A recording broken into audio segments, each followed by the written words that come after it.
if you were sat at the front, did you enjoy the game? How did it make you feel? Yeah?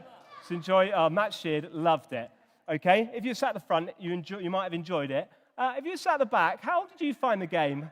How did that make you feel, watching 2 rounds of that game? Some people were very pleased. They didn't want to get on their feet. Others?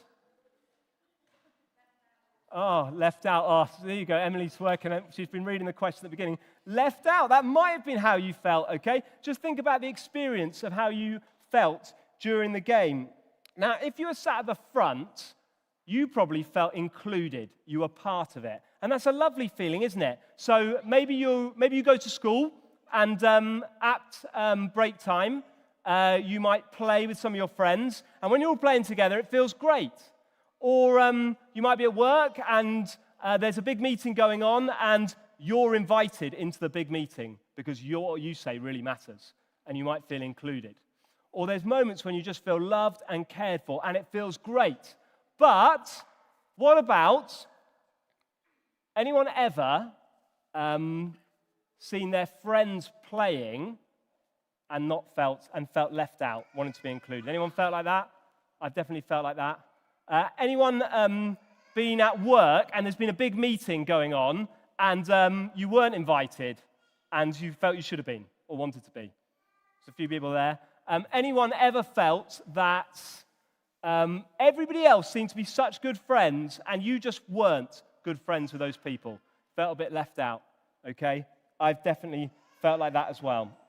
Today, we're going to look at a bit in the Bible where there's a group of people that Paul, one of the early Christian leaders, is writing to in a church. And in this bit we're looking at, he's especially speaking to some people who might feel left out, okay?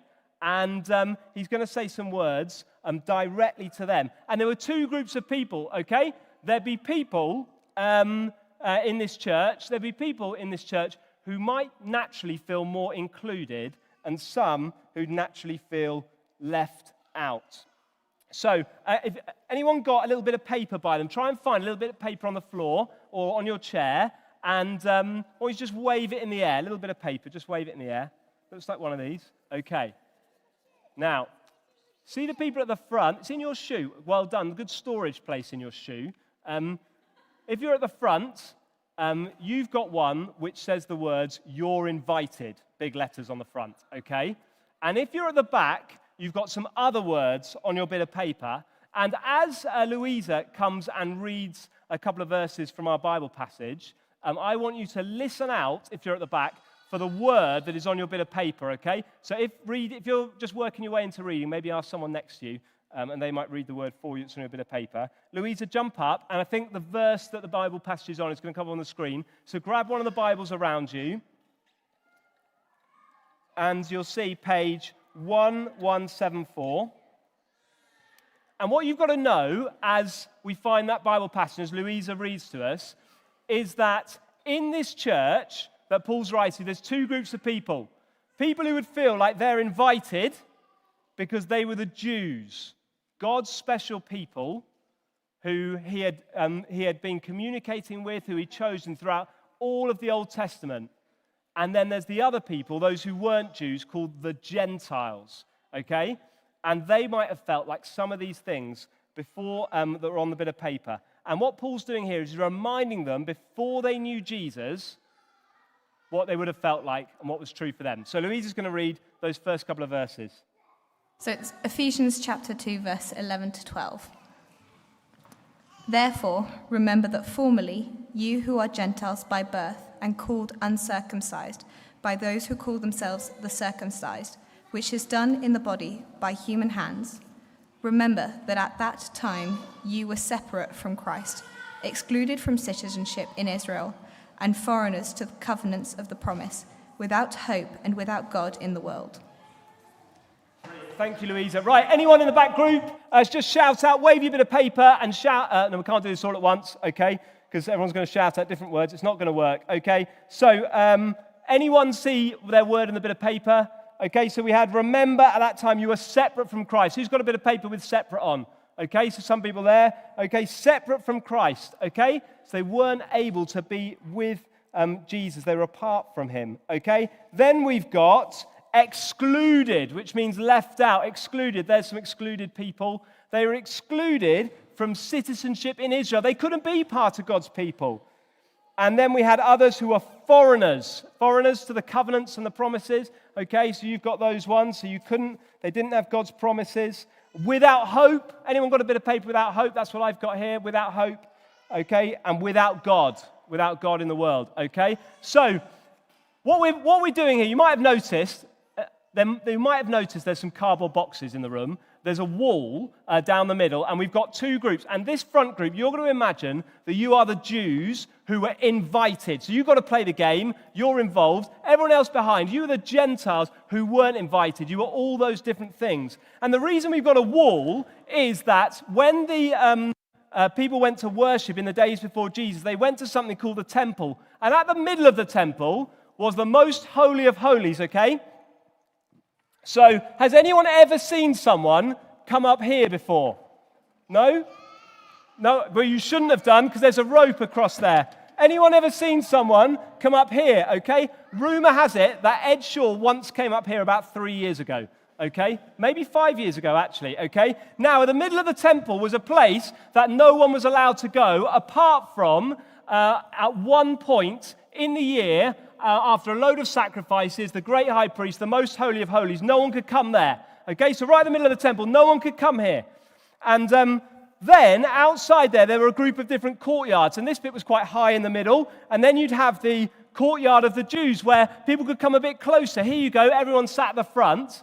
And then there was a wall. And this wall wouldn't have just been made of cardboard and a little bit fragile. It would have been massive, okay, massive. And right up here, and on the back, there'd be a load of signs written on it. And the signs would say, if you try and climb over the wall, people at the back, listen, careful. If you try and climb over the wall, it would be your own fault if you died.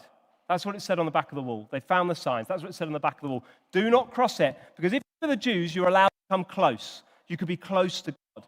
But if you were the Gentiles, you couldn't come anywhere near it. And the Jews, they hated the Gentiles. Didn't want anything to do with them. Big wall in the middle.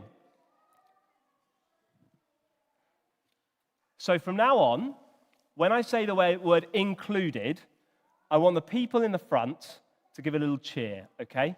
Okay? When I say the word included, people at the front, I want you to give a little cheer. Can we practice that? So if I say the word included, a little cheer, okay? And if I say the words left out, the people at the back, you can do a big, oh. Okay? If I say included, okay, that's you guys. And if I talk about people being left out, well, they do sound particularly sad and not very enthusiastic. But that's okay. Maybe they'll sound sad and enthusiastic in a moment. So the Gentiles, they were in the outside area of the temple. They were left out. But the Jews, they could be included. They could have God's promises. And what's Paul doing here as he writes these words? He's reminding the Gentiles who now know Jesus that before they knew Jesus, they were left out.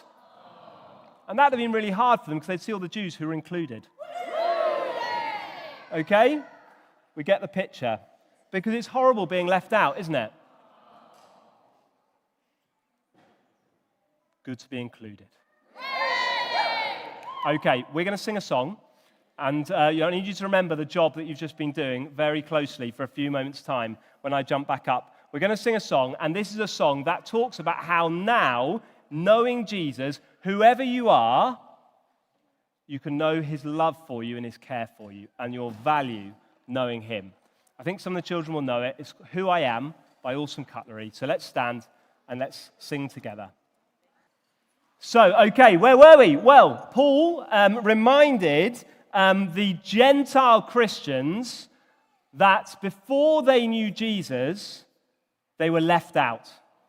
Oh, people have gone to sleep a little bit in the song, haven't they? So reminded the Gentile Christians that before they knew Jesus, they were left out. Because the Jews would have been included. Okay, good. We're back on board. Okay, and the trouble is that now, even though they knew Jesus, then the danger was that they would still feel left out. Oh yeah, I didn't even think of that one. Very good. Because we can feel left out, as we said, in the playground, at work, even when we're with our family and friends, or when we feel like we should want to be with them, but we're not. But we can also feel left out in church. There we go. In church. Because sometimes we might feel that we don't fit in. We might be different from other people, maybe because of our backgrounds, or the way we speak, or how old we are, or just our personality. Or it might be that you look around church and you think, every person here seems so much better than me. What would it be like if they knew exactly what was going on in my heart, the things that I thought, the things that they did, the things that I've done? I don't feel a bit like those other people. And that might make you feel left out. That's a really big one to hold to, isn't it? Because that's tragic, isn't it? It's being part of the church to feel left out. But often so many of us do. So, Louisa is going to read for us the next bit of our Bible passage. So if you've got that Bible, your Bible open, keep it there in front of you, ready to read. And this is a bit of a longer one. And what I want us to do while we listen to this is anybody in the room aged 5 or under? 5 or under. If you're 5 or under, can you stick your hand up? Okay? Right, I want you to listen out for some numbers in this reading, okay? There's going to be a couple of numbers in that. I want you to listen out for the numbers, okay? Anyone aged between 6 and 10 in the room? Anyone aged between 6 and 10? Just a couple, okay? There's something in this Bible passage that gets destroyed, okay? That gets destroyed. I want you to listen out for what gets destroyed, okay? Over to Louisa. We're going to pick up at verse 13. Everybody else, you should just be listening really well anyway, okay? Verses 13 to 16. Listen out for numbers and what gets destroyed. But now, in Christ Jesus, you who once were far away have been brought near by the blood of Christ. For he himself is our peace, who has made the two groups one and has destroyed the barrier, the dividing wall of hostility, by setting aside in his flesh the law with its commands and regulations. His purpose was to create in himself one new humanity out of the two, thus making peace, and in one body to reconcile both of them to God through the cross, by which he put to death their hostility. Brilliant. Thank you, Louisa. Okay, we're going to go numbers first, okay? Did anyone hear any numbers there? Particularly the 5s and unders were due to look out for them. Go on, Fred, shout a number. 2. Okay, so we have the number 2 because there were 2 groups, okay? The Jews on one side of the wall, the Gentiles on the other, okay? That was one number. What was the other number? Anyone aged 5 or under? Anyone else want to have a go at it? 3. It wasn't 3, but you are 3 years old. So good. That's a great number. But 2, and the other number was 1. So what did Jesus do when he came and he died on the cross? That's what these verses are talking about. He made the 2 groups into one group, and he brought peace between them. Okay, the 2 groups into one group, and he brought peace between them. And how does he make peace? Well, what did he destroy? Go on then. Go on, Fred, at the back. The barrier. He destroyed the barrier. Yes, the barrier. The word was used there. The barrier was called the dividing wall of hostility. That means kind of being enemies with one another. The dividing wall of hostility. He destroyed the barrier when he died on the cross. And when they heard those words, remember this letter would have gone to the church that Paul was writing. They'd heard the words about the dividing wall of hostility. Do you think they might have had another wall in their mind when they heard those words? Remember we're in the temple, the most holy of holies places, and then the Jews could come, and then the massive great barrier that said on the back, don't cross this or you're in danger of dying. In their minds, when they'd have heard these words, they'd have thought about that wall. And so what did Jesus do? He destroyed the barrier when he died on the cross. So what do we need to do? We need to destroy the barrier, destroy the wall. So I think this is an activity probably for those under the age of 18, I think. Okay? So if you're under the age of 18, hold on, wait, just a little bit more safety instruction. I've created a very small kind of demolition zone. Right, so let's knock the wall down. Okay, let's go for it. Just mind out for the people sat next to it, okay? And any even smaller children. Right, those big boxes, they're fine. What about this side? Come on then. Well, mind out, careful. Mind out for the people. There we go. Good, okay, brilliant. Destroy the barrier. Hey, I've just noticed Dan Reed's here. I hadn't seen him before. He was sat behind the wall. We've become one bigger group now because we've destroyed the barrier. Thank you, guys. You can go back to your seats. Don't trip over if you can. Avoid it. Okay, there we go. Brilliant. I'm going to move this one, actually. Sorry, Ian. Brilliant. Back you go to your seats. Well done. Okay, so Jesus destroyed the barrier. Okay. Good stuff. There's a little bit of collection going on. Jesus destroyed the barrier when he dies on the cross, and two groups become one. Okay, back to our seats now, guys. Back to our seats. Okay. Now, how did Jesus do that? How did Jesus do that? He didn't come and destroy the barrier with a big sledgehammer or a big boot like some of those boxes came down. Jesus destroyed the barrier when he died on the cross. How did he do that? Well, there was a barrier between Jews and Gentiles, but actually there was an even bigger barrier between Jews and Gentiles and God. An even bigger barrier that caused the other barrier. So the big barrier between all people and God is their sin. And all of them are behind it. They're all behind the barrier. So if you've got one of those little invitations, hold it up, your little yellow invitation at the front. Okay, so you might have had the invite. But what does it say on the back? You've got little asterisks. There's terms and conditions. What does it say on the back? Andrea, could you read that for us? If you follow the command. Okay, so you're invited. You've got your invitation, but only if you can follow all the commands. But no one could do that because some of the commands were to love God and love others. And if you build a big wall and tell people they can't come in because they might die and that you hate them, that's not exactly loving God and loving others, is it? And so many other things beside. The biggest barrier between all people and God is our sin. Because we live our ways and not God's. But yet when Jesus came and he died on the cross, he destroyed the biggest barrier of all. Because he pays the price for sin. And he says, even though you go against me, even though you do your own thing rather than follow my ways, I love you so much that I'm going to lay down my life for you. So, hope you're remembering your earlier instructions. Because of that big barrier, without Jesus, they're all left out. Okay, hold on. But they're all left out, okay? So it's not just the Gentiles who are left out. The Jews were left out as well without Jesus. So in fact, this time, whenever I say left out, I want everybody to do the big ohs. Even if you were sat at the front and you were cheering all the time before, you're going to do the big oh. And when I say included, well, everybody gets to cheer, okay? So, without Jesus, before he dies on the cross, well, without Jesus' death, they're all left out. But with Jesus, if you put your trust in him, we're all included. So here's what Jesus is up to. He's come down, he's died on the cross, he's destroyed the barrier, the dividing wall of hostility, so that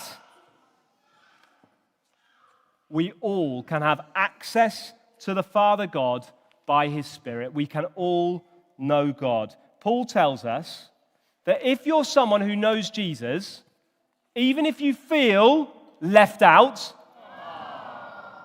even if you feel like, if you feel that you're not as good as everybody else, that people put you to one side, that you're not right at the center of things, Paul tells us that because Jesus died for you, you are totally included. He loves you. He cares for you. And so what we're going to do is, as we've knocked down the barrier, there's nothing between us now, and what Jesus has done is to come and bring peace between Jews and Gentiles, all people, and peace between him and the people that he's made. We're going to stand up, and we're going to go around the room, and I'd like you to go and give someone a high five, or a handshake, or if you know them really well, a hug. You might even want to say the words that people often say in churches around the country, peace be with you, as you do it. And you're going to enjoy crossing over the barrier because Jesus knocked it down and we can all be one family together through him. So maybe if you're one of the children, you might want to see how many people you can high five in the next 1 minute before we all sit down again. But let's move with people around you, high fives, and exchange a sign of peace.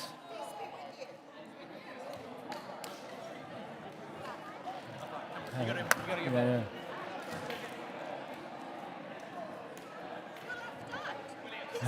Peace be with you. Peace be with you.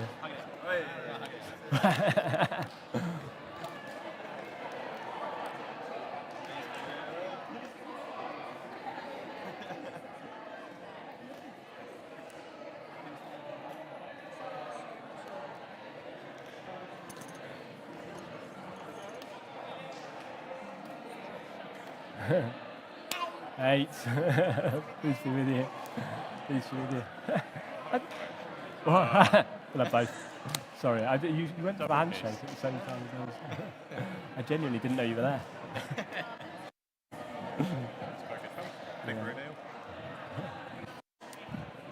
Okay, let's start moving back to our seats.